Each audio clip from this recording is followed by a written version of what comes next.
안녕하세요 선생님들, 민서 마케팅부 조아란입니다. 또 찾아온 오전입니다.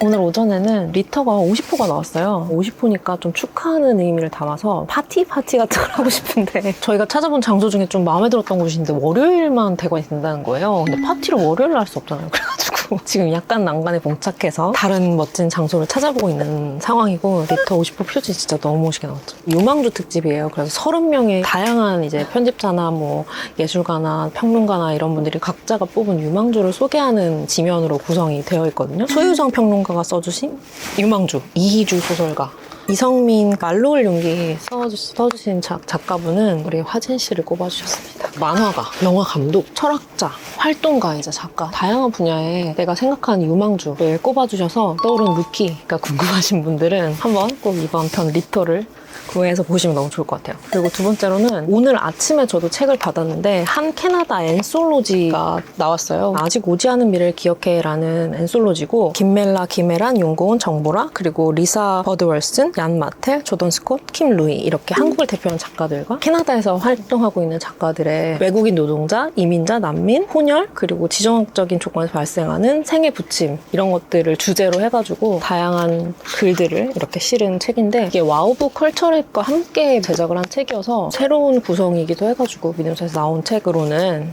많이 기대를 하고 있습니다. 그리고 마지막으로는 인문교양팀 회의가 있었는데요. 아리아나 그란데 주연의 뮤지컬 위키드 영화가 개봉한다고 해서 믿음사의 원작이 있거든요, 위키드가. 그래서 이에 맞춰서 조금 표지를 새로 제작을 하고 있어서 그 표지 관련된 회의를 잠깐 했고, 그러다 보니 시간이 다 갔고요. 네.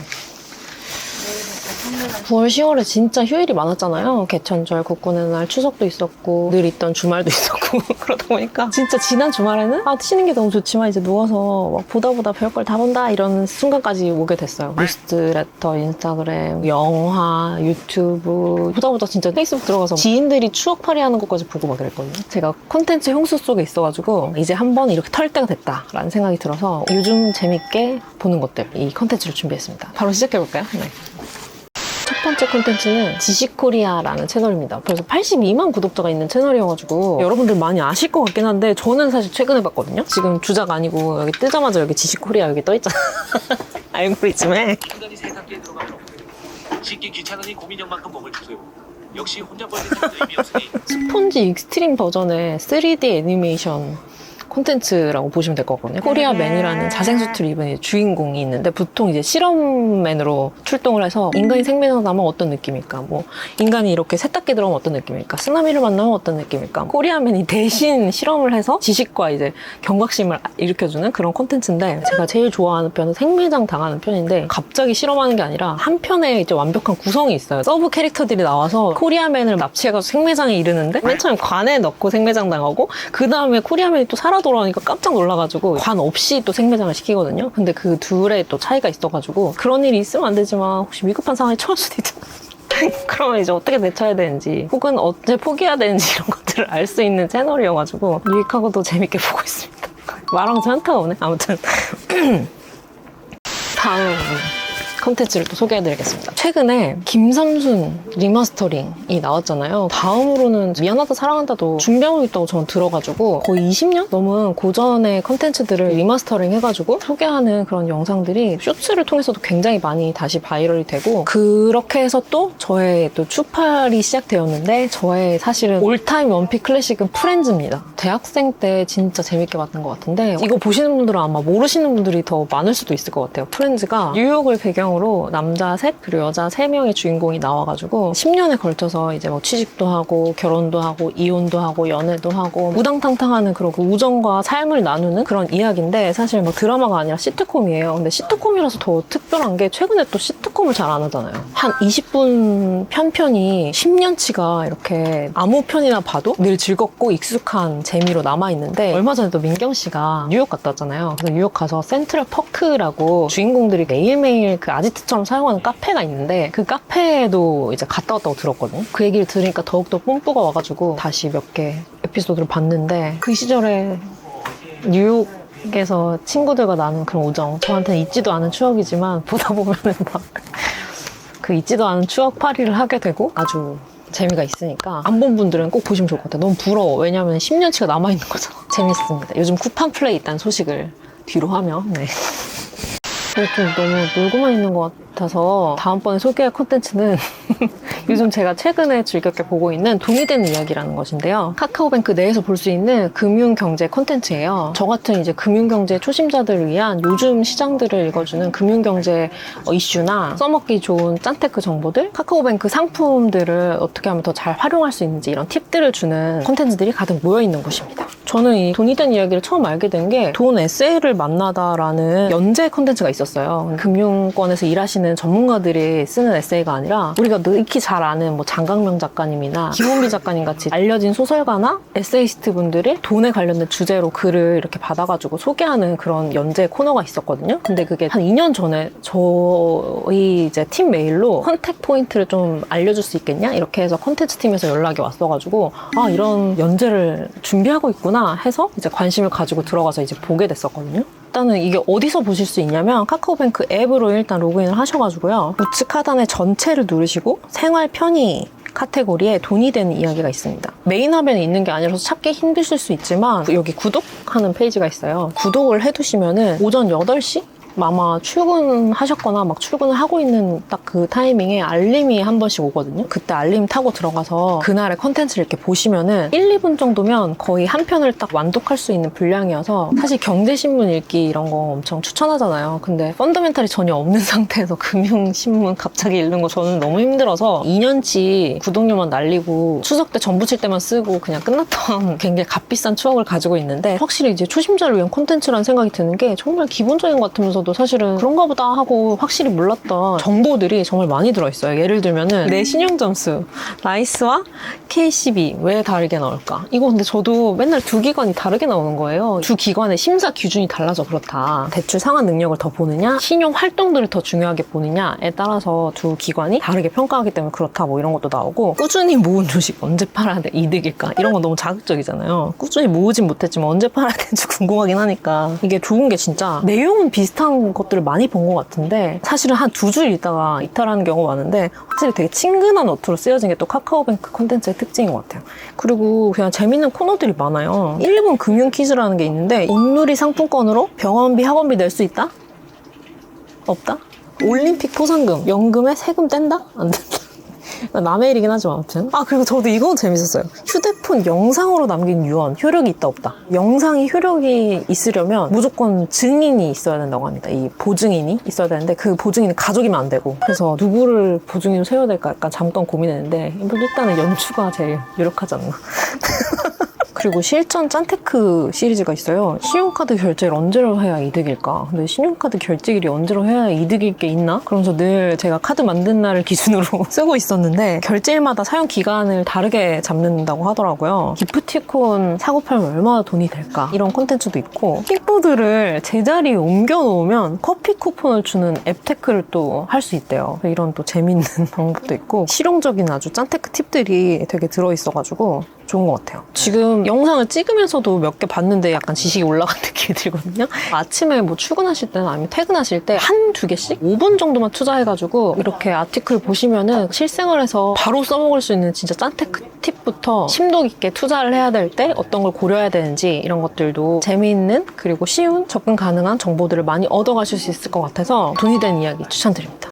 제가 또 어제 영화도 하나 봤어요. 도토의 가족이라고 민경 씨가 소개하고 만들었던 더 디너를 이제 원작으로 해서 허진호 감독님이 장동건, 설경구, 김희애 배우랑 같이 찍은 영화인데요. 어제가 VIP 시사가 있는 날이어서 대표님이랑 다 같이 영화 시사를 보러 갔는데 일로 가는 거기 때문에 기대를 좀 안 했던 것도 사실이에요. 근데 딱 영화 시작했는데 진짜 한 번도 뭔가 지루할 틈 없이 계속 긴장감을 가지고 메인 카피가 내 아이가 살인을 저질렀다면 당신의 선택은 이거란 말이에요. 설경구, 장동건 이 두 형제가 아이를 하나씩 가지고 있는데 그 둘이 모종의 사건에 휘말려서 살인을 저지르게 되거든요. 살인을 저지르기 전 그걸 알게 된 중간 그리고 마지막 그 순간 3번의 저녁 식사가 있어요. 근데 그때마다 두 부부의 묘한 신경전부터 시작해서 굉장히 도덕적이었던 부모가 자식이 살인에 연루됨으로 인해서 어떻게 변해가는가 이런 것들이 굉장히 숨막히고 답답하게 그려지는 영화인데요. 보고 나서 제가 대표님한테 대표님은 자식이 있으시니까 대표님 깝깝하면서 보셨겠어요? 그랬더니 막 자기 지금 뒷목 잡을 뻔했다고 하면서 우울해하면서 집에 돌아가셨거든요. 나눌 이야기가 정말 많을 것 같은 영화여서 이것도 진짜 추천드리고, 저도 아직 원작을 사실 다 보지 못했어요. 근데 원작과의 세팅이 좀 다른 게 있어요. 국가가 다르다 보니까 자연스럽게 좀 바뀐 세팅들이 있는데 그걸 또 비교하면서 보는 재미가 확실히 있을 것 같습니다. 완전 강추. 그리고 제가 또 지금 보고 있는 재미있는 인스타그램 채널도 하나 소개시켜 드리려고 해요. 룩스라는 광고 마케팅 크리에이티브 매거진이라는 채널인데요. 콘텐츠 트렌드부터 시작해서 해외 재미있는 마케팅 사례, 최신 밈, 에디터가 바라본 뭐 아이돌의 콘텐츠 전략, 이런 것들을 트렌디하고 전문적으로 정리를 해서 올려주는 채널이거든요. 제가 직접 다 발품 팔아서 서칭하면 좋긴 하지만 그럴 시간도 여유도 많지 않기 때문에 가끔 룩스 매거진 들어와서 콘텐츠 같은 걸 팔로우 파는데, 최근에 또 이거를 또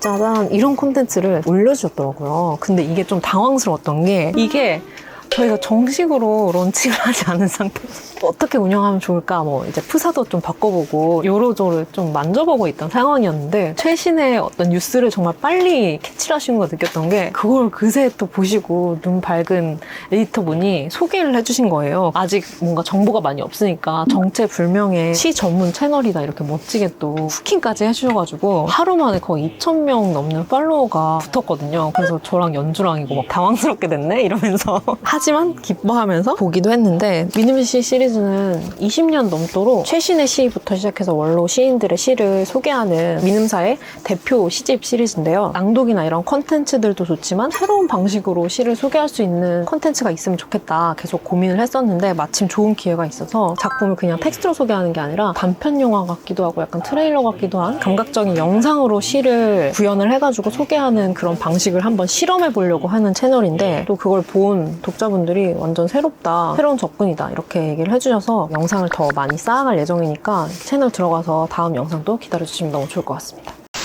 그리고 마지막으로 그냥 제가 진짜 이렇게 알고리즘에 덫에 푹 절어들어가지고 재미있는 콘텐츠 생활을 하긴 했단 말이죠. 근데 그러다 보니까 또 알고리즘의 편의에만 빠져있는 제 스스로를 보면서 경각심을 한번 가지는 그런 시간을 가져봐야겠다라고 생각을 해서 서점을 이렇게 구경하다가 필터 월드라는 책을 최근에 제가 발견을 해가지고, 뉴요커의 전속 작가로 활동하고 있는 저자가 쓴 책인데요. 이 책을 쓰게 된 계기가 좀 독특한 것 같아요. 저자가 되게 여러 곳을 여행하거나 아니면 취재를 다니면서 세계 각곳을 돌아다니는데, 희한하게 어느 곳을 가도 어느 날부턴가는 비슷한 그런 인테리어에 비슷한 뭐 음악이 나오는 그런 카페들이 그냥 어느 나라를 가도 있는 거야. 편안하게 이용하긴 했지만 생각해보니까 약간 귀괴하기도 한 거예요. 어쩌다 이렇게 전세가 비슷해지게 됐을까라고 생각을 하다가, 지금 취향이나 이런 것들이 다 알고리즘에 지배당하고 있구나 라는 생각까지 가게 된 거죠. 알고리즘은 세계를 동질화하고 일반화한다 라는 메시지를 전하고 있고, 어떤 식으로 알고리즘이 우리 생활에 작용이 되고 어떤 식으로 취향이라는 것을 과격하게 말하면 저급하게 만드는가 하는 이야기를 나타내는데, 저도 모르게 이 책을 보면서 아, 나도 이렇게 생각하고 있었지 생각을 했던 게, 전 또 마케터이기도 하니까 회의 시간에 되게 자주 그런 얘기를 하거든요. 많이 팔린 책이 좋은 책이다. 의심을 거두어라, 그것을 분석해라 이렇게 얘기를 하는데, 사실 저는 직업적으로 그런 시선을 가지는 게 맞기도 한데, 또 한편으로는 마케터가 그냥 많이 팔린 책을 더 많이 파는 또 직업은 아니잖아요. 좋은 책을 더 널리 알리는 일도 해야 되는데, 생각해보니까 모든 사람들이 그런 것만 연구하고 그런 것만 소비하고 그렇게 됐을 때 결국은 우리에게 남는 것은 무엇인가? 취향이란 무엇인가에 대해서도 많은 지면을 할애해서 설명을 하는데, 취향을 가지려면 작품에서 무엇이 아름다운지 아는 것만은 충분하지 않고 반드시 아름다움을 느껴야 하고 그 아름다움을 감동해야 된다. 그러니까 막연하게 느끼고 감동하는 것으로 충분하지 않고 서로 다른 느낌을 가려는 안목이 꼭 있어야 된다. 취향이라고 했을 때는 정말 개인적인 것, 그리고 오랜 시간을 들여서 즐거움과 경의를 느낄 수 있는 어떤 것이어야 되는데, 알고리즘이 추천하는 쇼츠는 그 완전 정반대인 거예요. 보니까 당장 재밌어야 끝까지 보고 당장에 즐거울 수 있는 즐거움을 주는 것이잖아요. 그렇기 때문에 알고리즘에 빠질수록 진정한 취향을 가질 수 있는 기회와 완전 멀어지게 된다라는 이야기를 하는데, 좀 많이 공감이 되기도 하고, 예전에는 나만 아는 어떤 특별한 이야기가 있는 것들 막 찾거나, 아니면 나만 아는 상품, 그걸 찾아내는 즐거움, 그리고 그걸 내가 좋아하는 사람들에게 추천하는 그런 즐거움이 분명히 있었을 텐데, 그것보다는 무리해서 소외되지 않기 위해서 소비하는 콘텐츠들, 그래서 그걸 따라가기 되게 급급한 상황, 그런 게 되게 많은 거예요. 그러다 보면 또 다시 마케터라는 일이 많이 팔리는 걸 더 많이 팔리게 하는 것만은 아닐 텐데 라고 하는 또 직업적인 생각으로 또 다시 돌아오게 되고, 이렇게 빙빙 도는 고민을 이렇게 막 하게 해줬던 책이어서 아직 다 끝까지 읽지 못했는데 흥미롭게 읽어가고 있습니다. 자, 이렇게 제가 요즘 재밌게 보고 있는 컨텐츠들을 좀 탈탈 털어봤는데 제가 혼자 다 찾지 못하는 재밌는 컨텐츠들과 유익한 컨텐츠들이 진짜 많을 텐데 여러분들이 보고 있는 것 중에 꼭 추천하고 싶다 하는 것들 댓글로 많이 많이 달아주시면은 저도 하나하나 다 들어가서 또 보고 휴먼 알고리즘 휴먼 그 큐레이션의 터치를 한번 느껴보는 그런 시간을 가져보도록 하겠습니다. 그러면은 다음 시간에는 더 재미있는 컨텐츠와 신박한 이야기로 돌아오도록 하겠습니다. 안녕. 그리고 이거 또 궁금해하실 분들이 있을 것 같아가지고 요거는 오닉스의 팔마라는 제품인데요. 거의 휴대폰 사이즈랑 비슷한 6인치짜리 이북 리더기예요. 너무 작아가지고 가지고 다니기 너무 편하고 휴대폰 딱 비슷한 사이즈여서 이게 보는데 좀 익숙하더라고요. 근데 이 포맷이 익숙하기 때문에 책 같지 않다라고 느끼시는 분들은 다른 판형의 전자책 사시는 거 추천드리는데 저는 너무 잘 쓰고 있습니다.